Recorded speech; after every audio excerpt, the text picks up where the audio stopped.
Hello everyone. If you love touching animal stories and want to follow the inspiring journey of these adorable friends, don't forget to hit the subscribe button now so you won't miss any of our videos. Now, let's dive into today's emotional story. In a quiet corner of the world lived an elderly woman, full of laughter and wisdom, born in 1935. At the age of 90, she still smiled at life, her spirit undimmed by time. But what made her days shine even brighter was not medicine nor memory. It was a white dog named Max, who had become her faithful companion. Max was not just any dog. He was gentle, well-mannered, and carried a rare intelligence in his bright eyes. At just 5 years old, he had already spent 5 precious years at the side of his elderly human. Every morning, he would quietly sit by her side, allowing her to stroke his soft fur, his tail wagging with joy but never wild.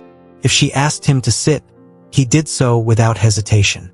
If she told him to go into his kennel, he would trot over and tuck himself in, as if understanding every word spoken. The bond they shared was the kind that needed no explanation. It was seen in the way she smiled when he laid his head on her lap. It was felt in the silence when they sat together on the porch, watching the sun set beyond the hills. Max didn't just offer companionship, he brought protection and routine. Every day, he sat dutifully by the front door, watching the street and passers-by. When the woman opened the door, Max would step aside gently to let her pass, his movements always mindful of her fragile frame. Their synchronization was born from years of living together, each learning the other's rhythms and needs. "I'm already old," she often told visitors with a laugh, "but having him around makes me feel like I've gained a second youth." Her granddaughter once remarked, "Max may seem gentle at home, but outside, he's a completely different dog. He's strong and alert, always standing his ground. But when he comes home, he turns into the sweetest, most obedient pup I've ever seen." Even when it came to food, Max displayed remarkable restraint. If there was a delicious meal nearby, he wouldn't touch it. He would wait, sometimes for hours, until the elderly woman finished her card game and fed him by hand. Only then would he eat with patience and gratitude. Their connection was admired by everyone who knew them. A young woman who often visited said, "Having Max around makes this home feel warm. He makes the old lady laugh and feel young again." Sometimes, the woman would playfully tease Max, tapping his nose or gently tugging his ears. But Max never barked back, never growled. He simply looked at her with those kind, understanding eyes. She was his world and he was hers. The young woman explained that she had adopted Max as a tiny pup, but it was the elderly woman who truly raised him. Under her care, Max grew into a loving and thoughtful companion. It was as if the dog had taken on a sense of responsibility for her happiness. He watched over her health and her home. If there was a strange sound outside, Max would immediately run to check. If someone approached the door, he would bark, not aggressively but clearly, to let his family know someone was there. The woman's hands weren't as steady as they once were, and she was deeply grateful that Max had become her ears and eyes. In his humble, quiet way, Max had become the beating heart of the household. He didn't seek attention or praise. He didn't require gifts or treats. What he wanted was simple: to be near the person he loved, to bring her joy, and to protect her. Their days followed a gentle rhythm. Mornings began with a shared breakfast and soft conversation. Afternoons were for quiet card games, the television humming softly in the background while Max lay beside her feet. Evenings brought walks around the garden, slow and peaceful, with the dog's steady steps guiding the woman like a silent escort. Neighbors often stopped to watch them together.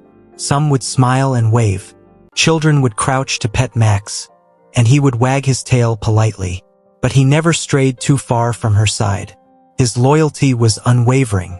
As time passed, the woman's strength began to fade. Her steps slowed, her voice softened, and Max noticed. He grew quieter too.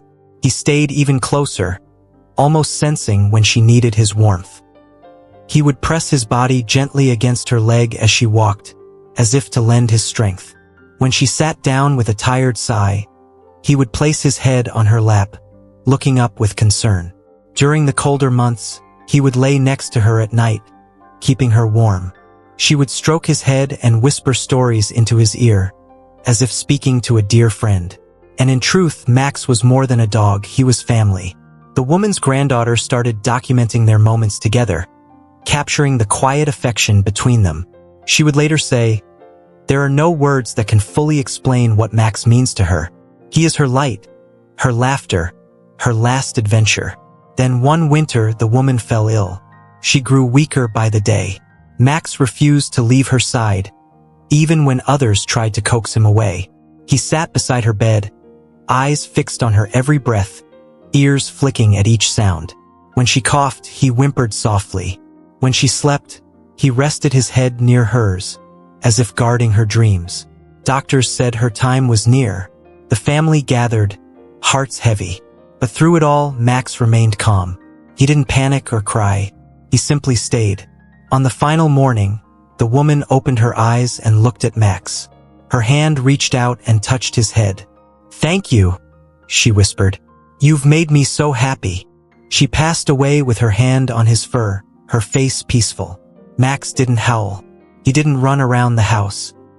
He lay there for hours unmoving, his head resting on the spot where her hand had been. For days he didn't eat. He wandered through the house slowly, pausing at her chair, her bed, the garden path. He searched for her scent, hoping she was still there. But she was gone. Took weeks for Max to begin eating again. The granddaughter, now his caregiver, did everything to ease his sorrow. She took him on slow walks, talked to him gently, gave him the love he needed. And though he was never the same, Max began to heal. He returned to the front door, sitting quietly as if still guarding the home. He greeted visitors with soft eyes and a calm demeanor. And sometimes, when the wind blew just right, he would lift his head and close his eyes, as if listening for her voice. To help Max cope, the granddaughter introduced small routines. Gardening in the mornings, sitting with him by the fire in the evenings. She read aloud from her grandmother's favorite books, and Max would lie beside her, ears flicking gently as if listening. Occasionally, she would take him to visit the elderly woman's favorite cafe. The owner remembered the woman fondly and always brought out a biscuit for Max. "He still waits," the owner would say with a smile, as if she might walk in any moment. One spring afternoon, as cherry blossoms danced in the breeze, Max walked slowly to the spot under the tree where he used to sit with the woman. He curled up and rested, eyes half closed, tail softly tapping the earth. Birds sang overhead. It was a peaceful day. The granddaughter sat beside him. "She would be proud of you," she whispered. "You never left her side. And now we'll never leave yours." As the seasons turned, Max aged. His legs stiffened, his sight dimmed, but he never lost the gentleness in his heart. Children in the neighborhood would bring him flowers. Locals would nod respectfully as they passed him. When Max finally passed away, the family buried him beneath the cherry blossom tree in the garden, the very place where he used to sit with her. They placed a small plaque there: "Max, loyal friend, loving guardian, forever family." And each spring, when the petals fall, it's said that you can still see a white dog resting beneath the tree, waiting, just as he always did. Because true love, the kind that Max gave, never dies. Message from the story. In a world that often rushes past the quiet and the simple, Max reminds us that love, loyalty, and presence are the greatest gifts we can offer. He didn't speak, but through every wag of his tail and every step beside his elderly friend, he spoke volumes about devotion. This story is a tribute to the unbreakable bond between a person and a dog, one built not on words, but on trust, time, and unconditional love. Even when his human could no longer stand tall, Max stood for her. Even after she was gone, he waited for her. Max teaches us that the purest love doesn't fade. It lives on in memory, in habit, in spirit. And sometimes, in the soft rustle of cherry blossoms, we are reminded that true companionship, no matter how quietly lived, echoes forever.